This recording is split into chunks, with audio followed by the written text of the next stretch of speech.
औज़ुबिल्लाहिमिनश्शैतानिर्रजीम बिस्मिल्लाहिर्रहमानिर्रहीम। शुरू करती हूँ मैं अल्लाह के नाम से जो नहायत मेहरबान और रहम करने वाला है। मोअज़्ज़िज़ सामीन इकराम, अस्सलामु अलैकुम रहमतुल्लाह व बरकातुहू। उम्मीद है आप खैरियत से होंगे। अल्लाह पाक आपके तमाम जायज़ हाजात को पूरा करें। अल्लाह पाक आपकी मुश्किलात का हल फरमाए, आमीन। हमारा आज का मौजू है ख्वाब में नमाज पढ़ने के हवाले से। इसकी मुख्तलिफ़ सूरतें हैं और मुख्तलिफ़ ताबीरें हैं जो इस वीडियो में बयान की जाएंगी। अगर आपने इस चैनल को लाइक और सब्सक्राइब नहीं किया तो कर दें, घंटी के बटन को भी दबा दें ताकि आपको आने वाली वीडियो का नोटिफिकेशन मिल सके। हमारा आज का मौजू है ख्वाब में नमाज पढ़ने के हवाले से।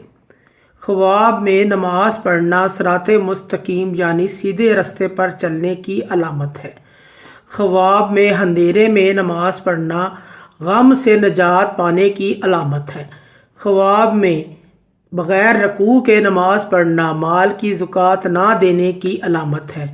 ख्वाब में बेवज़ू नमाज पढ़ना गम ज़दा और उदास होने की अलामत है।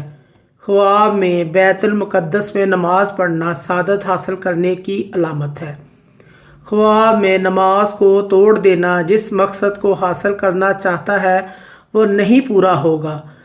ख्वाब में जुम्मा की नमाज पढ़ना दलील है कि नाजायज़ सफ़र करेगा और माल दौलत को तलाश करेगा और इसको पा लेगा। ख्वाब में नमाज जनाजा पढ़ना दलील है कि वो अल्लाह के लिए किसी के साथ भाईचारा और इंसाफ का मुआहदा करेगा। ख्वाब में सुन्नत पढ़ना नेक नाम होने और दुनिया पर मशक्क़त करने की अलामत है। ख्वाब में ज़ोहर की नमाज पढ़ना गुनाहों से तौबा करने दीनदार होने की अलामत है। ख्वाब में ईद की नमाज पढ़ना या देखना मुसलमानों में मोहब्बत पैदा होने की अलामत है।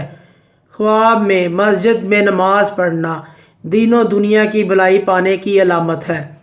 ख्वाब में नमाज की इमामत करवाना अपने ख़ानदान या कौम की सरदारी पाने की अलामत है। ख्वाब में नफली नमाज पढ़ना दोस्तों के काम करने की कोशिश करना की अलामत है। दोस्तों के काम करने की कोशिश करने की अलामत है। ख्वाब में गिरजा घर में नमाज पढ़ना गुनाहों से तौबा करने की अलामत है। मोअज़्ज़िज़ सामीन इकराम, अगर आपको हमारी ये वीडियो अच्छी लगी है तो इसे सदका जारिया समझ कर ज़्यादा से ज़्यादा शेयर करें। अल्लाह पाक आपके हामी नासिर हों। जज़ाकल्लाह।